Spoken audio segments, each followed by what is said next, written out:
Hello there and welcome. In this video, I'll give you a quick summary about the playable factions in Endless Legend 2, at least the ones that we can currently play in the early access version.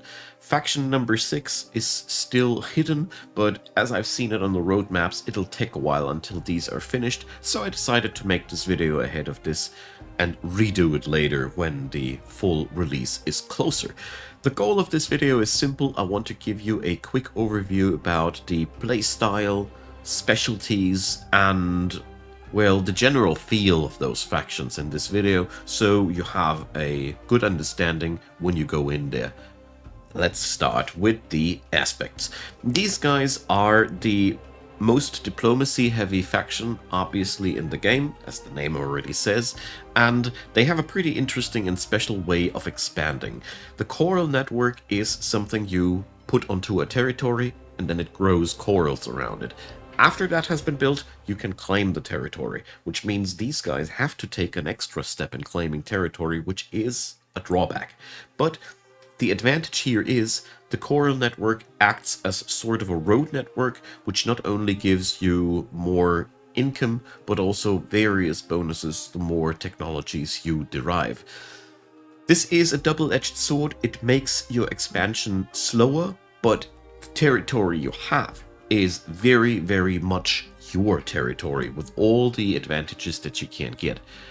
Another really interesting aspect about these guys is that they are the only faction which can basically buy the outcome of a war away, so to speak.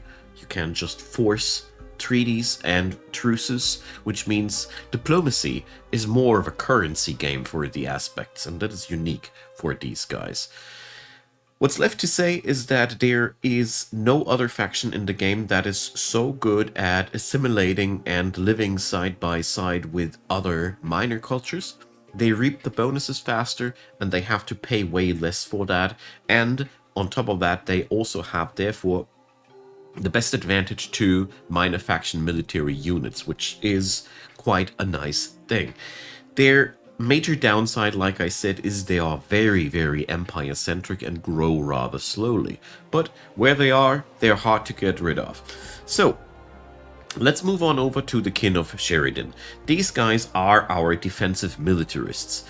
They get to utilize the fortification points of their capital to unlock new spells of sorts. The Holy Commandments are very spell-like, and they also unlock the Chosen population, which is basically better population that you get for more defenses, in a nutshell. There's also more to that, but I want to keep things as quick as possible. So, the interesting thing on these guys is that they have a centric on their capital. Their main capital can annex an extra territory compared to others, and a lot of their things are centric around the main capital, which means expansionism is, I wouldn't say stifled, but they are not warfaring expansionists because they are about defending things and building up their economy and getting massive industrial bonuses over the time for the amount of fortification in there. Military-wise, they are really good at being one heck of a heavy formation that breaks the enemy line and is very tanky at the same time. It very much fits to the outside look of these. Overall, I found the kin of Sheredyn to be the defensive counterpart to the Necrophage, which are the expansionistic warfaring faction. These guys are more the conservative militaristic faction in the game. Let's move on to the Last Lords. These guys are our economy faction. It's just what it is. Not only do we get to create more dust than any other faction, also we don't need food. We can settle down our cities in the most hostile environments where there's the most dust. The downsides for these advantages are pretty severe. We can only heal our units with dust, and we can only buy our population with dust. our cities don't really grow without dust, and that is something which is both an advantage and a disadvantage at the same time. Due to these insane amounts of dust that the Last Lords can create, they get technology to get more dust per population. We can build cities that are much better at producing dust because we don't need food. So all in all, you can really turbocharge the economy of these guys by having just the ability to buy districts, buildings, units, you name it. They are really good at doing these, but at the drawback that if you misinvest your dust in a time of need, you will end up with a severely crippled military and a stifled population growth. That is a pretty interesting thing. Also, they get to play with minor factions differently. They get to build lords' estates on the minor factions, and they even get to sacrifice foreign populations to create their own faction population.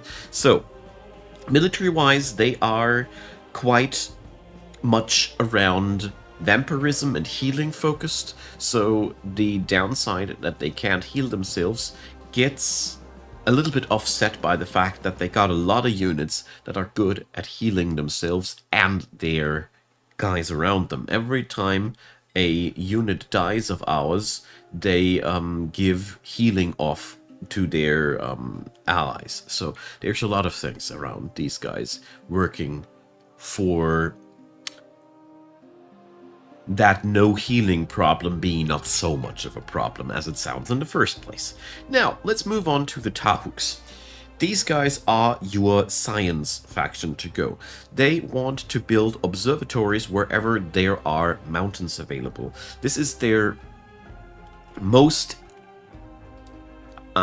their highest interest in expansionism. I would even go as far as saying it is more important than building extra cities to build as many observatories as possible, as science can be massively weaponized for these guys. Not only do you gain access to technologies faster than other cultures, you also have the advantage that you can focus via the Holy Oculum your research points into spells that are quite impressive. The downside of all this is that they are the faction with the most double-edged decisions that I have seen in this game. Many of the spells that we do create called populations. Called populations are not really that much of a big deal in the first glance.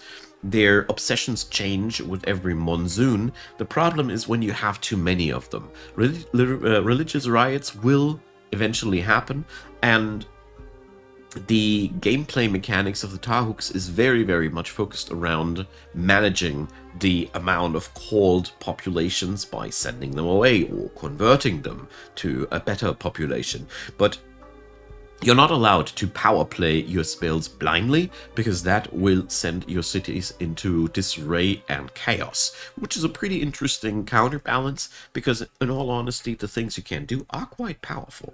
Military-wise, they have a focus on ranged combat and on breaking up the enemy's formations by slowing them, and also having quite hard hitters or to back up that thing.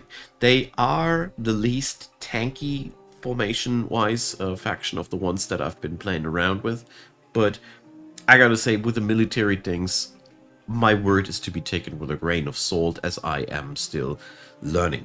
Now, number 5, the Necrophage. These guys' unique thing is that they only get to play one city, and they need to do war. Whenever they kill a unit, or better said, win a fight, they create a new unit. They create a currency, corpses, which allows them to evolve their units. In short, you always want to be beating and eating something, which leads to the most straightforward playstyle that I've been seeing among all these factions. So I would even go as far as saying that the Necrophage are an excellent starting point when you are new to the genre or new to the game, or both, because, you know, it is a very straight, direct goal to achieve: eat and destroy everything. To achieve this, these guys get the best military units the earliest in the game. Their combat research is truly impressive, with the downside that without corpses you can create these units. Other cultures get the advantage that they get to upgrade their units out of materials that can be procured in cities, made in rare resource mines and such. We need to kill something for these guys. So that is a strength and a downside again, as they like to do it in this game for every faction. What's left to say is that you are not doing any mini quests for minor factions, because the minor factions are basically more or less just your meals. Having only one city doesn't mean that you're not claiming territory. The Necrophage claim their territory by building burrows, which allows them to navigate the armies in between, and they also work with devouring resources from conquered enemies. So basically, you are expanding just for the sake of logistics, with a splice of raiding and pillaging for your hometown. What's not to like about that? So, this was a quick overview about the currently playable factions. Of course, there's much more to be said about each and every single one of them. This video, I hope, has helped you to give you an idea which one you want to play first or next. And let me know in the comment section what I have missed or overlooked, or maybe even misunderstood. I'm still learning around this game. It's pretty new, it's pretty hot, it's pretty cool. So let me know what you think. Leave a like, leave a subscribe. Consider donating to the channel via Ko-fi or any other given means. I'm a fully self-employed full-time content creator for you guys, and I can really use any help that I can get. Many a thanks go out to all of you helping out, and many a thanks go out to you for watching this video up until the very end. Deeply appreciated, and thanks for your time and attention. See you on the next one.